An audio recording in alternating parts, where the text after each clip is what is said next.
wake up and you pick up a newspaper or you read a headline, it's scandal after scandal after scandal. Okay, today let me talk about scandal after scandal. Kenyans, we are all thieves, Jeff. We are all thieves. All of us. All of us. Oh. Because who is your brother in government? Mbona mwongei basi Kiswahili? Hey, shikamoo mama. Shikamoo Jeff. Marahaba. Basi leo tuko na Mama Suluhu. Tuongea kwa upole. I love it. Upole. Go pole. Sije tukaharakishe maneno mpaka tukasahau. La hasha. Basi. Madam CAS, Yes. how are you? I'm fine. How's the High Court? You're in office maybe, a few months? Now, apparently you're illegally in office. Well, The fights just never end for you. You were Nairobi County Speaker, the fights never ended. no, the fights ended because I think what people didn't do, Jeff, is to read the ruling of the judge.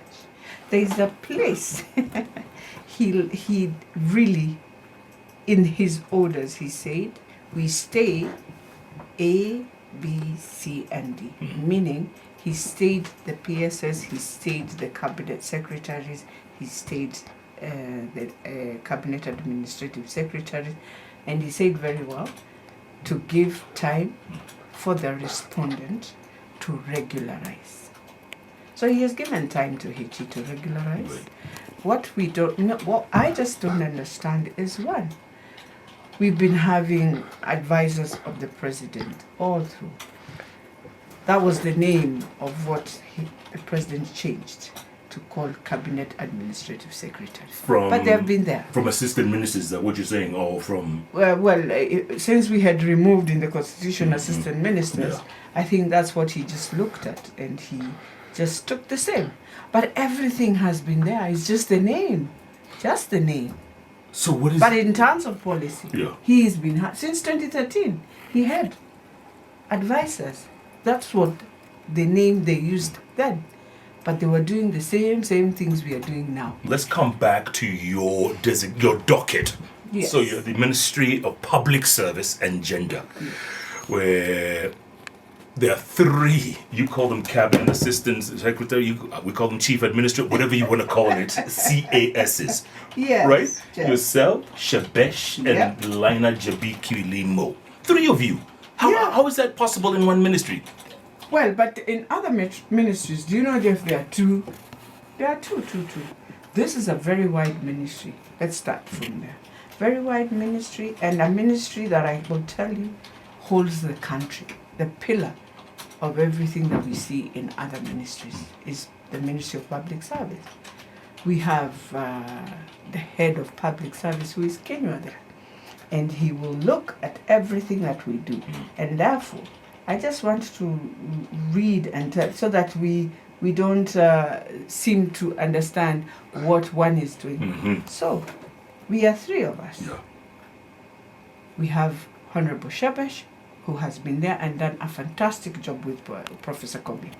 She deals with public service reforms, NYS, the Women Fund, and the Weso Fund. Then we have Chebi Kilimo, public service in management. Okay? Gender-based violence, anti-FGM, and the Women Fund. Beatrice Elachi deals with public service delivery, leadership and decision making, Huduma centers, and the Kenya School of Government. You see how distinct we are? So everyone has their docket. Everyone has their dockets, and we need to really thank Professor Margaret Kobia for doing that, because she starts with her own institution, and we are hoping in the other ministries the ministers have been able to define what is this cabinet secretary, cabinet administrative secretary is doing, and this is their role. That way you will have better ways of first reducing conflict of what people assume, but secondly, you're able to now deliver services to people. By the way, this is an all-women-led ministry. Yes. Top down. Yes. From the CS. Yes. What's the difference between the men-led ministries, Jeff? I think women-led is even better. Yes. Guys are more focused. Yeah. And we are always your mind is always conscious that we are women. People will judge us harshly. We have to do it. And so for us, we are quiet, but we have to build the institutions of all sectors of government. Okay, you don't have to answer this question, but do you all get along? Because, they say women sometimes Absolutely. in But certain by the way, offices. we get along. The reasons are, thank God, we have played a role in the politics and we've been in one camp. And so we get very along. In fact, we now strategize better. And we are becoming a bit agitated. And we are wondering, don't joke with our president here.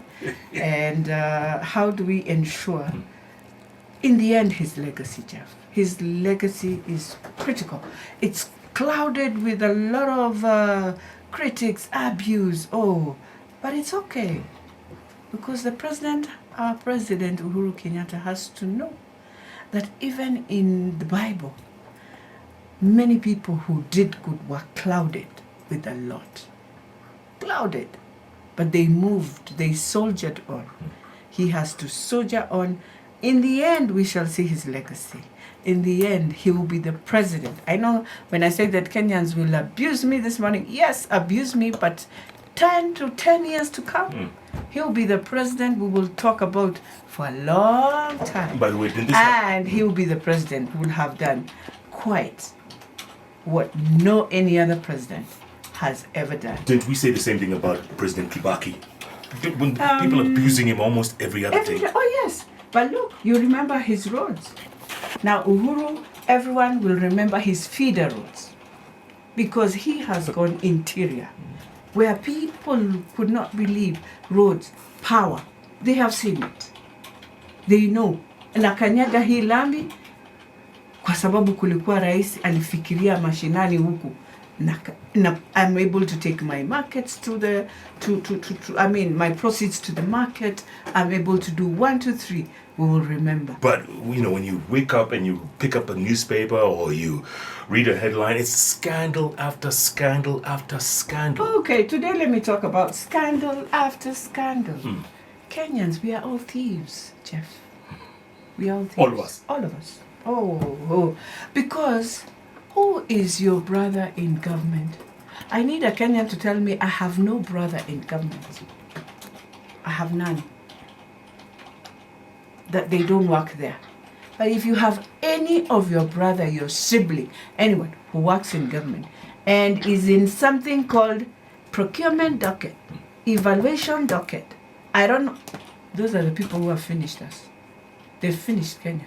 Because if we had just good guys who can say, look, and I don't say we are not there. They are very good guys. Imagine they will do everything. And they will come and they will advise you as their boss. But if you insist, they have no choice. But the good thing, they will write, we advised accordingly. So some of those mistakes are not even of the procurement or evaluation guys. Some of the mistakes are for us, the bosses also, who come and you want to really push. But the technical team is telling you, look, we can't do this. And we will repeat the same mistake in this ministry, and then I'll be moved, I'll go to another ministry, I'll repeat the same thing and do and move and move and move. You're moving as one person who has done wrong from A to Z. Wherever he goes, mistakes happen.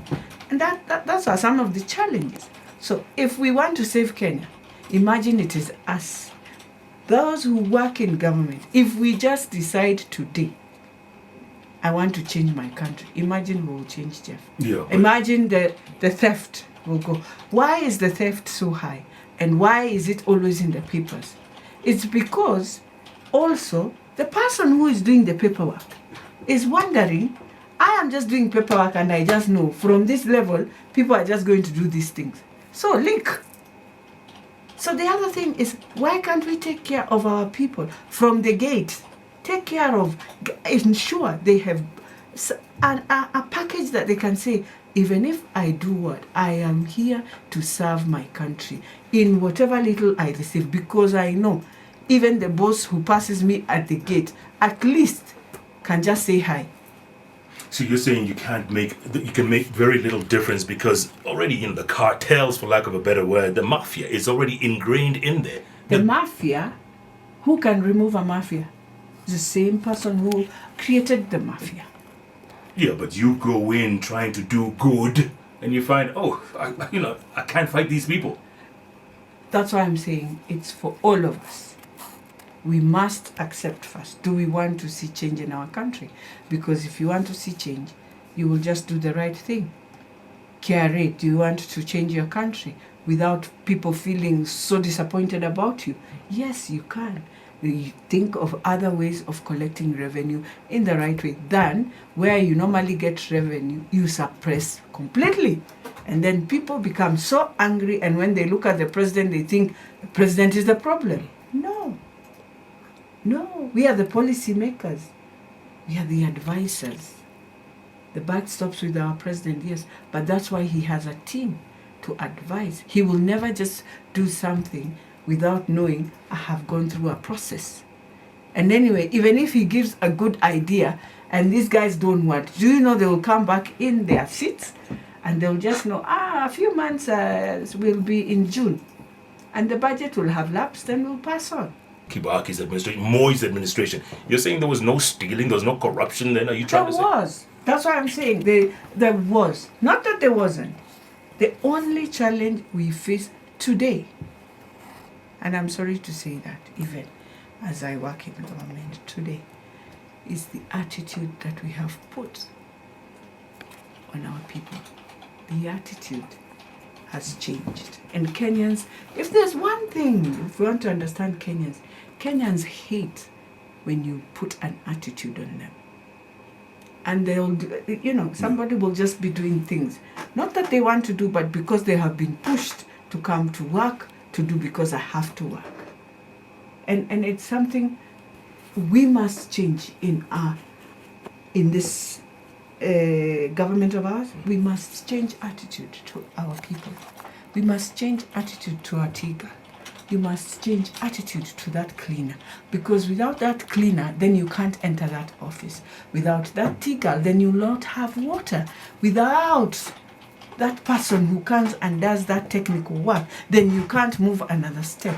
Change attitude. Stop looking at people. Let's stop undermining. That's the problem. That is what is killing our service delivery. Just that. Kenyans love when they feel, we are on yes, you are my boss, but I'm able to just come and say, today in our family we are depressed. Why? Because we are going through this. An ear to listen. Finished.